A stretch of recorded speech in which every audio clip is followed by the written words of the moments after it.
पूरे भारत में कुल 1500 से ज्यादा किले हैं। ज्यादातर किले या तो जमीन पर बने हैं या पहाड़ों पर, लेकिन हमारे देश में एक ऐसा किला भी है जो समुद्र के बीचों बीच बना है। इस किले का नाम है जंजीरा का किला। यह किला इतना मजबूत था कि इसको कभी भी कोई जीत नहीं पाया। इतिहासकार जंजीरा को अक्सर इंडियाज ओनली ट्रूली अनकंकर्ड फोर्ट बताते हैं, यानी ऐसा किला जिसे कभी सीधे युद्ध में हराया ही नहीं जा सका। जिसने भी इस किले को जीतने की कोशिश की उसे हार, अपमान और भारी नुकसान के अलावा कुछ भी हासिल नहीं हुआ। फिर चाहे वो माइटी मुगल रहे हों या महान मराठे। मुगल बादशाहों की ताकत से लेकर खुद छत्रपति शिवाजी महाराज की रणनीति तक सब कुछ इस किले पर फेल हो गया। आज के इस वीडियो में हम मुरुद जंजीरा किले की उसी अजेय कहानी को समझेंगे। आखिर क्यों इसे भारत का सबसे खतरनाक और अजेय किला माना जाता है। तो वीडियो को एंड तक जरूर देखिएगा, क्योंकि अगर अपना इतिहास नहीं जानोगे तो खुद को कैसे पहचानोगे। मुंबई से करीब 150 किलोमीटर दूर समुद्र में बना हुआ है जंजीरा का किला।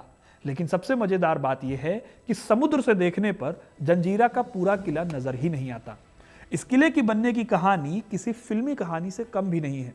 99% लोगों को पता ही नहीं है कि इस किले को बनाने वाले लोग भारत या यूरोप के नहीं थे, या फिर इस किले का वो दरवाजा जो खोलते ही आप सीधे समुद्र में गिर जाएंगे, या फिर कैसे एक साजिश ने इस किले की नींव डाल दी थी। ये सब कुछ हम जानेंगे। पहले जानते हैं इस किले की ऐसी क्या खास बात है कि इस किले को 500 साल तक कोई भी जीत नहीं पाया। वो कहावत आपने सुनी होगी कि आवश्यकता ही आविष्कार की जननी है। जंजीरा का किला इसका परफेक्ट एग्जाम्पल है। देखिए, जंजीरा का किला पूरी तरह से गोल नहीं बनाया गया, बल्कि ये अंडे की तरह ओवल शेप में फैला हुआ है। अब ऐसा नहीं है कि किला बनाने वालों को गोल शेप बनाना नहीं आता था, बल्कि एक सोची समझी स्ट्रेटेजी का हिस्सा था। अंडाकार ढांचा जो होता है वो गोल ढांचे से ज्यादा फैला होता है, इसीलिए इस स्ट्रक्चर पर दुश्मन की तोपों का सीधा वार जो है वो कम असर करता है। अगर इस किले के आप साइज को देखो तो यह समुद्र तल से लगभग 90 फीट ऊंचा है और इसकी नींव समुद्र के अंदर करीब 20 फुट गहरी तक धसी हुई है। यानी कि इस किले की दीवार को पूरी तरह से गिरा पाना लगभग इम्पॉसिबल है। इतनी गहरी नींव इस किले को ऐसी मजबूती देती थी जिससे यह किला समुद्री लहरों और हमलों दोनों के सामने अडिग बना रहता था। किले की दीवार अगर देखो तो लगभग 40 फुट ऊंची है, लेकिन इनकी असली खासियत इनकी मोटाई और इनकी बनावट में छिपी है। जंजीरा की दीवारें नीचे की ओर बहुत ज्यादा चौड़ी हैं और ऊपर की ओर जाते जाते ये धीरे धीरे सक्रिय होती जाती हैं। इस शेप की वजह से जैसे जैसे आप इस किले के करीब जाओगे आपको लगेगा जैसे इसकी दीवारें ऊपर की ओर उठ रही हैं। दुश्मन पर नजर रखने के लिए ये दीवारें बहुत काम आती थी। इसका एक और फायदा यह था कि जब दुश्मन की तोपों के गोले दीवार से टकराते थे तो वो पूरी ताकत से लगने की बजाय अक्सर फिसल जाया करते थे। जंजीरा के किले में कुल 28 बड़े बड़े बुर्ज बनाए गए। हर बुर्ज दूसरे बुर्ज को कवर फायर दे सकता था, यानी अगर दुश्मन एक दिशा से हमला करेगा तो उस पर कई दिशाओं से एक साथ गोलीबारी की जा सकती थी। सबसे इंटरेस्टिंग बात यह है कि समुद्र से देखने पर जंजीरा का पूरा किला नजर ही नहीं आता। दूर से केवल इसकी ऊपरी दीवारें और बुर्ज दिखाई देते हैं।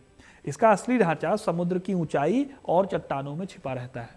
यही वजह है कि दुश्मन को किले की असली ऊंचाई, मोटाई और बनावट का अंदाजा ही नहीं हो पाता। जैसे जैसे कोई जहाज किले के पास आता है दीवारें उसे और ऊंची और डरावनी लगने लगती, मानो कि वो ऊपर की ओर उठ रही हो। किले के एंट्री गेट भी किले को काफी महफूज रखते थे। इस किले में एक शेर दरवाजा है। ये एक छिपा हुआ एंट्री गेट है जो लगभग 20 मीटर की दूरी पर ही जाकर दिखाई देता है, उससे पहले नहीं दिखता। वही दूसरा दरवाजा जिसे दरिया दरवाजा कहते हैं वो अरब सागर के गहरे पानी की ओर खुलता है। इस दरवाजे का इस्तेमाल इमरजेंसी में चुपचाप बाहर निकल जाने के लिए या फिर सीक्रेट तौर पे एंट्री करने के लिए किया जाता था। इस वजह से इसको चोर दरवाजा भी कहते हैं। करीब 22 एकड़ में फैले इस किले को बनाने में लगभग 22 साल लगे। इसके बुर्जों पर उस दौर की बेहतरीन शानदार तोपें तैनात थीं। ये तोपें स्वीडन, स्पेन, फ्रांस और हॉलैंड जैसी यूरोपियन देशों से मंगाई गई। यही वजह है कि जंजीरा सिर्फ एक किला नहीं था, बल्कि समुद्र के बीच में खड़ा एक चलता फिरता युद्ध दुर्ग था। कहते हैं कि मुरुद जंजीरा की सिक्योरिटी के लिए एक टाइम पर लगभग 514 तोपें थी। ये संख्या अपने आप में चौंकाने वाली है, क्योंकि उस दौर में इतने बड़े पैमाने पर तोपों की तैनाती केवल या तो बड़े बड़े एम्पायर्स की राजधानी के दुर्गों में देखने को मिलती थी या बहुत इंपॉर्टेंट सेंटर्स पर। इन तोपों में अगर देखें तो कलाल बांगड़ी, लांडा कासम और चावरी जैसी बड़ी बड़ी तोपें थी जो बहुत फेमस थी। आज भी किले के बुर्जों पर ये तोपें मौजूद हैं। खास तौर पर कलाल बांगड़ी को उस समय की सबसे घातक समुद्री तोप में से माना जाता था। कहा जाता है कि ये तोप कई किलोमीटर दूर तक अचूक निशाना साध सकती थी और इसकी मारक क्षमता इतनी ज़्यादा थी कि दुश्मन के जहाज किले के पास आने से पहले ही तबाह हो जाते थे। इन तोपों को इस तरह से लगाया गया कि वो 360 डिग्री में फायर कर सकती थी, यानी जंजीरा के चारों ओर समुद्र का कोई भी हिस्सा सेफ नहीं था। लेकिन जंजीरा सिर्फ हथियारों के दम पर ही मजबूत नहीं था, बल्कि इसे लंबे टाइम तक घेराबंदी झेलने के लिए भी पूरी तरह से तैयार किया गया था। यानी कि अगर दुश्मन घेर ले इस किले को तो भी उसका बाल बांका नहीं किया जा सकता। ये किला चारों ओर समुद्र से वैसे ही घिरा हुआ है, इस वजह से महीनों तक बाहर की दुनिया से कटे रहने का पूरा इंतजाम था। किले के अंदर ही लगभग 60 फुट गहरे पानी के 2 तालाब बनाए गए। ये बारिश के पानी को जमा करने के लिए इस्तेमाल होते थे।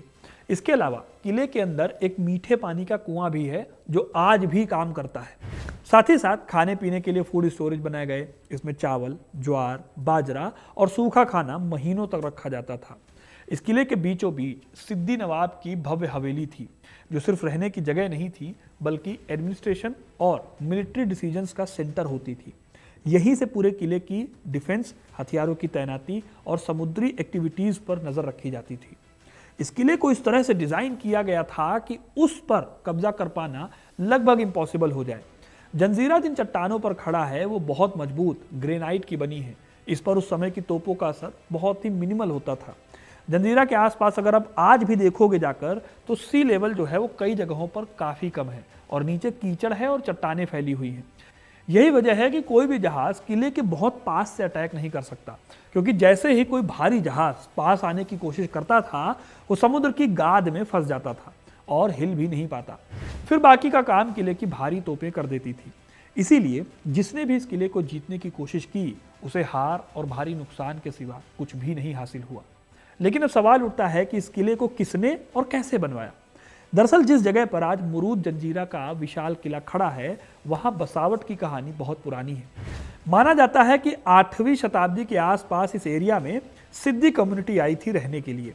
ये बात सुनकर बहुत से लोगों को हैरानी होती है, लेकिन सिद्दी लोग मूल रूप से भारत के रहने वाले नहीं थे। ये लोग पुर्तगालियों के साथ आए थे और गुलाम थे। सिद्दियों का मूल निवास स्थान एबिसीनिया यानी आज का इथियोपिया माना जाता है। दिल्ली सल्तनत के टाइम पर इन सिद्दी लोगों को गुलामों, बॉडीगार्ड्स और सैनिकों के रूप में रखा गया, लेकिन धीरे धीरे इनकी पहचान सिर्फ गुलामों तक लिमिटेड नहीं रही। सिद्दी सैनिक खास तौर पर नेवल अभियानों के लिए बेहद जरूरी माने जाते थे। अपनी काबिलियत के दम पर इनकी पूछ राजाओं के बीच में होने लगी। सिद्दियों का जलवा इतना था कि बहमनी सल्तनत में उनको काफी इज्जत मिलती थी। बहमनी सल्तनत के दौर में पुणे के पास मौजूद जुन्नर इलाके में एक सूबेदार था। इस सूबेदार का नाम था मलिक अहमद। साल 1482-83 के दौरान उसने जंजीरा को घेरने की कोशिश की, लेकिन जंजीरा को वो जीत नहीं पाया। फिर कुछ टाइम बाद बहमनी सल्तनत में फूट पड़ी और मलिक अहमद ने बहमनी से निकलकर निज़ाम शाही सल्तनत की स्थापना की।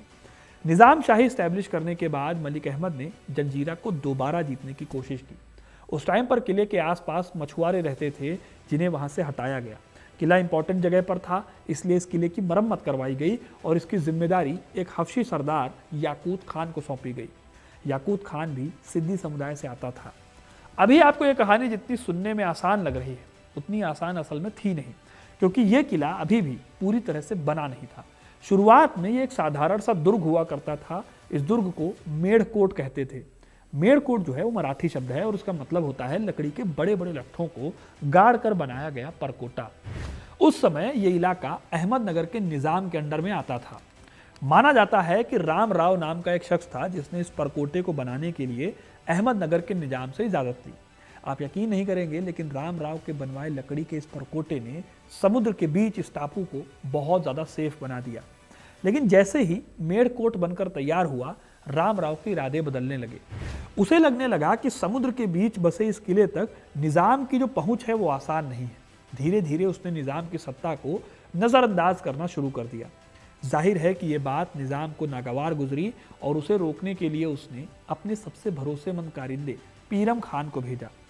कहा जाता है कि महीनों तक कोशिश करने के बावजूद पीरम खान इस परकोटे को जीत नहीं पाया। आखिरकार पीरम खान ने जंग की बजाय चाल और छल का रास्ता अपनाया। वो एक शराब व्यापारी का भेष बनाकर किले के अंदर घुसने में कामयाब हो गया और मौका पाकर किले पर कब्जा कर लिया। पीरम खान यहाँ पर लगभग 12 सालों तक काबिज रहा। साल 1538 में उसकी मौत हो गई। उसकी मौत के बाद निजाम बुरहान ने जंजीरा किले की जिम्मेदारी दी अपने शिया मंत्री शाह ताहिर को। फिर शाह ताहिर वो शख्स थे जिन्होंने इस लकड़ी के मेढ़कोट की जगह एक पक्के और मजबूत पत्थर के किले की नींव रखवाई। यही फिर आगे जाकर मुरूद जंजीरा के रूप में जाना गया। इस किले को अलग अलग राजाओं ने अपने अपने तरीके से बदलवाया, लेकिन इस किले को असली शेप दिया था मलिक अंबर ने। मलिक अंबर भी एक सिद्दी गुलाम था जो इथियोपिया से आया था। अपनी बुद्धि और जंग लड़ने के हुनर के चलते वो जल्दी ही निजाम शाही सल्तनत के सबसे ताकतवर और सबसे काबिल सेनापति के रूप में उभरा। अंबर ने इस किले को निजाम शाही की नौसैनिक राजधानी के रूप में स्टैब्लिश कर दिया। इस टाइम पर ही इस किले की दीवारों को और ज्यादा मोटा किया गया, बुर्जों की ऊंचाई बढ़ाई गई, तोपों को इस तरह से रखा गया कि समुद्र के चारों ओर दुश्मन को कवर किया जा सके। मलिक अंबर ने जंजीरा को दक्कन के पश्चिमी तट पर मुगलों के खिलाफ एक परमानेंट नेवल बैरियर के रूप में इस्तेमाल किया।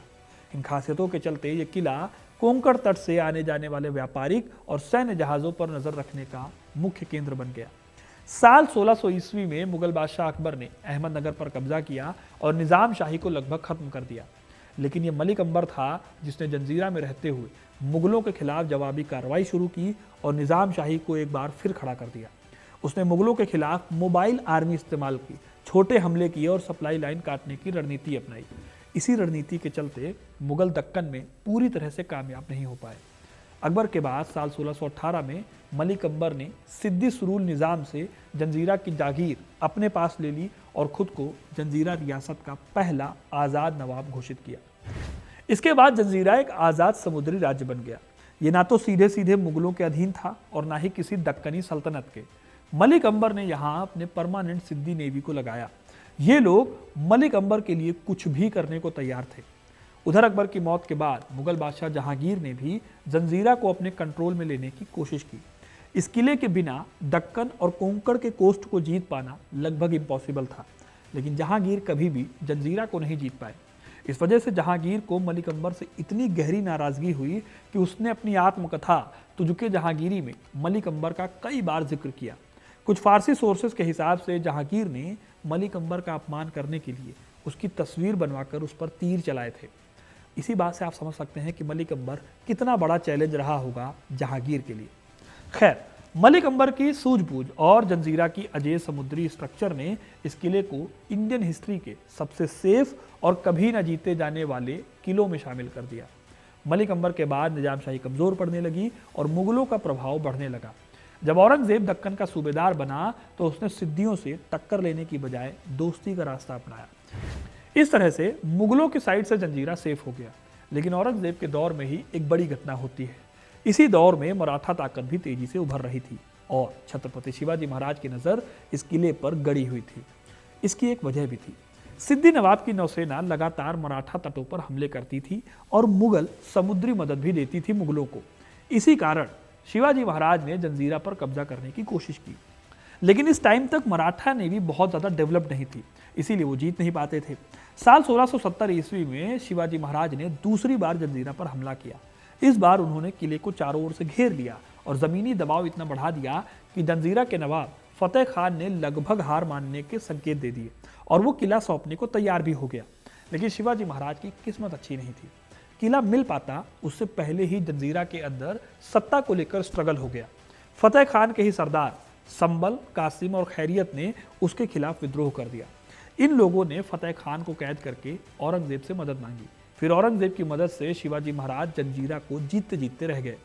इधर शिवाजी ने भी हार नहीं मानी। उन्होंने पुर्तगालियों और अंग्रेजों के साथ संधि करके जंजीरा को अपने कब्जे में करने की कोशिश की, लेकिन जंजीरा के सिद्दी नौसेना उस समय वेस्टर्न कोस्ट की सबसे मजबूत नौसेनाओं में से एक थी, इसलिए बात नहीं बन पाई। साल 1676 में जंजीरा के अंदर संबल और कासिम के बीच दोबारा लड़ाई हुई। इसमें कासिम जो है वो नौदल का प्रमुख बना। इससे किले की जो नेवी थी वो और भी ज़्यादा स्ट्रांग हो गई। साल 1680 में शिवाजी महाराज का निधन हो गया। उसके बाद उनके पुत्र छत्रपति संभाजी महाराज ने मराठा सत्ता संभाली।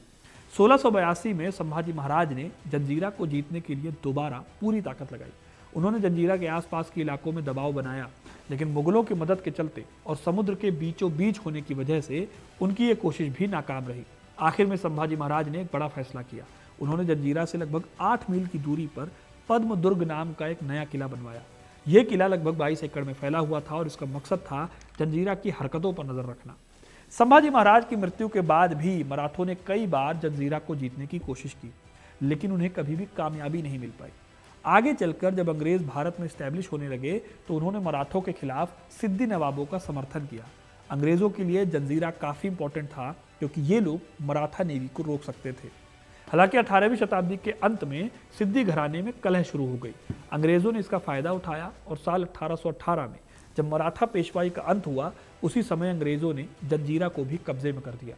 हालांकि ये कब्जा कोई मिलिट्री जीत नहीं थी, बल्कि ये पॉलिटिकल दबाव और संरक्षण व्यवस्था का रिजल्ट थी।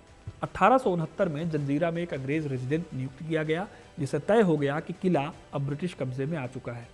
फिर आज़ादी तक ये किला अंग्रेजों के पास ही रहा और 3 अप्रैल 1947 को जंजीरा रियासत भारतीय संघ में शामिल हो गई और सदियों तक अजेय रहा ये समुद्री दुर्ग स्वतंत्र भारत का हिस्सा बन गया। उम्मीद है आपको ये कहानी पसंद आई होगी। अगर ये वीडियो पसंद आया है तो इसे लाइक कीजिए, ज़्यादा से ज़्यादा शेयर कीजिए और ऐसी तमाम कहानियों के लिए, इतिहास से जुड़े रहने के लिए हिस्ट्री कनेक्ट को सब्सक्राइब जरूर करें। धन्यवाद।